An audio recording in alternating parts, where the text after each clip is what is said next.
प्राचीन मिस्र, ये नाम सुनते ही हमारे दिमाग में क्या आता है? शायद रेगिस्तान में आसमान को छूते हुए विशाल पिरामिड, या फिर सोने से लदे हुए वो शक्तिशाली फराओ, या शायद मम्मियों का वो गहरा रहस्य जो हजारों सालों से दबा हुआ है। देखिए, ये सिर्फ तस्वीरें नहीं हैं, ये सुराग हैं एक ऐसी महान सभ्यता के जिसने दुनिया पर अपनी एक गहरी छाप छोड़ी। तो चलिए साथ मिलकर इन रहस्यों से पर्दा उठाते हैं और उन सवालों के जवाब ढूंढते हैं जो आज भी हमें सोचने पर मजबूर करते हैं। तो इस पूरी कहानी को समझने के लिए हम इसे 4 हिस्सों में देखेंगे। सबसे पहले हम ये जानेंगे कि इस सभ्यता की नींव कहाँ और कब रखी गई। फिर हम देखेंगे कि इसकी पहचान क्या थी, वो कौन सी बातें थीं जो इसे सबसे अलग बनाती थी। इसके बाद हम मम्मियों के रहस्य में और गहरे उतरेंगे और आखिर में हम ये समझेंगे कि इतनी शानदार सभ्यता आखिर खत्म कैसे हो गई। तो चलिए शुरू करते हैं। हर बड़ी कहानी की एक शुरुआत होती है, एक खास जगह और एक खास वक्त पर। प्राचीन मिस्र के लिए वो जगह एक नदी के किनारे थी और वो वक्त आज से हजारों साल पहले का था। आइए जरा उस दौर में चलते हैं। मिस्र की कह सकते हैं जान थी नील नदी।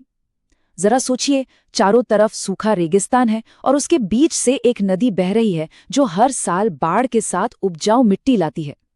इसी मिट्टी ने खेती को मुमकिन बनाया और इसी वजह से दुनिया की सबसे महान सभ्यताओं में से एक इसी नदी के किनारे पनपी। ये कोई इत्तेफाक नहीं था, ये नील नदी का दिया हुआ एक तोहफा था। और जो बात मिस्र को सच में असाधारण बनाती है वो है इसका टाइम, इसकी उम्र। हम 100 या 200 साल की बात नहीं कर रहे हैं, हम 3000 साल से भी ज्यादा लंबे इतिहास की बात कर रहे हैं। इस लंबे समय को समझने के लिए इसे 3 बड़े दौर में बांटा गया है, पुराना, मध्य और नया साम्राज्य। हर दौर की अपनी खास बातें थीं, अपनी चुनौतियां थीं, और इस लंबे सफर का अंत हुआ सिकंदर महान की जीत के साथ। ठीक है, तो अब बारी है इसकी खोज की कहानी को समझने की। हाँ, तो ये सोचना बिल्कुल गलत होगा कि किसी एक आदमी ने जाकर अचानक से मिस्र को खोज लिया। नहीं, ऐसा नहीं हुआ। असल में ये एक बहुत बड़ी पहेली को जोड़ने जैसा था जिसमें सदियां लग गईं। कुछ विद्वानों ने उनकी भूली बिसरी भाषा को डीकोड किया, तो कुछ पुरातत्वविदों ने रेत के नीचे दबे पूरे के पूरे शहरों को खोद निकाला। और बस ऐसे ही धीरे धीरे इस खोई हुई दुनिया की तस्वीर साफ होती चली गई। और जानते हैं, इसी जिज्ञासा ने एक पूरी की पूरी स्टडी फील्ड को जन्म दे दिया जिसे हम आज इजिप्टोलॉजी कहते हैं।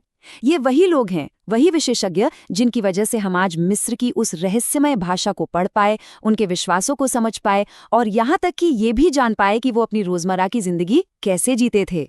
तो आखिर वो क्या चीजें थीं जो मिस्र को इतना अनोखा बनाती थीं?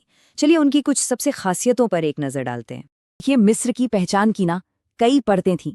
सबसे ऊपर थे उनके शासक फराओ, जो सिर्फ राजा नहीं बल्कि धरती पर देवता माने जाते थे। फिर थी उनकी लिखने की कला, हायरोग्लिफिक्स, जिसमें खूबसूरत चित्रों से बातें लिखी जाती थीं। उन्होंने पिरामिड और मंदिरों जैसे इतने बड़े बड़े स्मारक बनाए जो आज भी लोगों को हैरान कर देते हैं। और हाँ, गणित और दवाइयों के बारे में भी उनका ज्ञान अपने वक्त से बहुत आगे था। इन सब चीजों को एक साथ जोड़कर रखता था उनका धर्म, जिसमें वो सैकड़ों देवी देवताओं को पूजते थे। मिस्र की पहचान की इन सभी चीजों में से शायद कोई भी उतनी फैसिनेट नहीं करती जितनी की मौत को लेकर उनकी सोच। और यही हमें ले आती है उनकी सबसे मशहूर और रहस्यमयी प्रथा तक, ममीफिकेशन। अब मम्मी शब्द सुनते ही हमारे दिमाग में वो फिल्मों वाले डरावने मॉन्स्टर आ जाते हैं ना? पर असल में मम्मी है क्या? बिल्कुल सीधे शब्दों में कहें तो ये एक ऐसा शरीर है जिसे खराब होने से, मतलब सड़ने गलने से बचाया गया है। और जैसा कि हम आगे देखेंगे, मिस्र के लोगों के पास ऐसा करने की एक बहुत बहुत बड़ी वजह थी। तो सबसे बड़ा सवाल, क्यों? आखिर इतनी मेहनत, इतना लंबा प्रोसेस क्यों करते थे वो लोग? शरीर को बचाने के लिए? इसका जवाब किसी खजाने या ताकत में नहीं, बल्कि उनकी गहरी धार्मिक सोच में छिपा है। इस बात में कि मरने के बाद आखिर होता क्या है। वजह ये थी कि मिस्र के लोगों का मानना था कि इंसान की आत्मा, जिसे वो बा कहते थे, मरने के बाद भी जिंदा रहती है। लेकिन उस आत्मा को अगले जीवन में जाने के लिए अपने शरीर की जरूरत पड़ती थी। उसे पहचानने के लिए एक घर चाहिए था। अगर शरीर ही नहीं रहेगा तो आत्मा हमेशा के लिए भटक जाएगी। तो मम्मी बनाना सिर्फ एक रस्म नहीं थी, यह हमेशा की जिंदगी के लिए एक जरूरी टिकट था। तो इस अनंत जीवन को पक्का करने के लिए एक बहुत ही डिटेल्ड प्रक्रिया थी।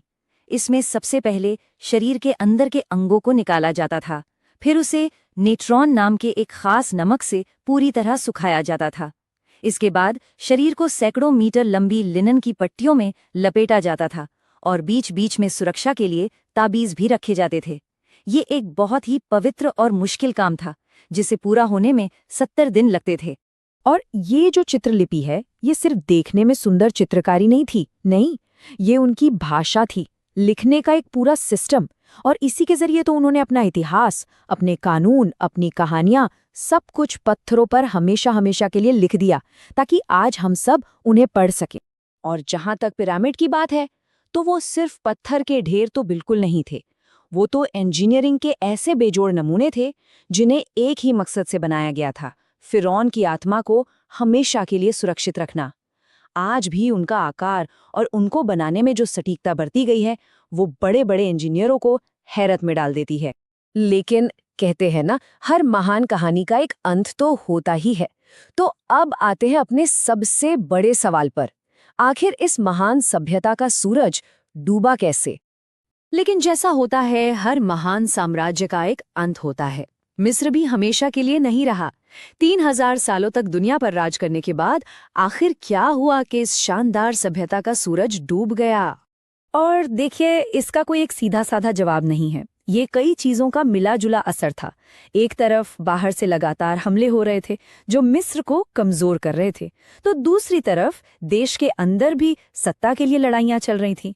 ऊपर से अर्थव्यवस्था बिगड़ रही थी और अकाल पड़ रहे थे। मतलब ये एक ऐसे तूफान जैसा था जिसने मिस्र को अंदर और बाहर दोनों तरफ से तोड़कर रख दिया। ये जो कहावत है ना, ये मिस्र के पतन की कहानी पर बिल्कुल सटीक बैठती है। हाँ, आखिरी धक्का विदेशी हमलावरों ने दिया, लेकिन सच तो ये है कि इस महान इमारत में दरारें तो बहुत पहले से ही अंदर से पड़ने लगी थी। ये इतिहास का एक बहुत बड़ा सबक है कि असली खतरा अक्सर बाहर से नहीं, अंदर से ही आता है। तो क्या मिस्र की कहानी सच में खत्म हो गई? हाँ, फरौन नहीं रहे, वो महान मंदिर अब खंडर है, लेकिन क्या उनकी विरासत भी मिट गई? जरा सोचिए, आज भी हम उनके पिरामिड देखकर हैरान होते हैं, उनकी कला से सीखते हैं और उनकी कहानियां हमें अपनी ओर खींचती हैं। तो शायद प्राचीन मिस्र गायब नहीं हुआ, बस उसने अपना रूप बदल लिया है। रेत भले ही जम गई हो, पर उस सभ्यता की फुसफुसाहट आज भी हवा में गूंजती है।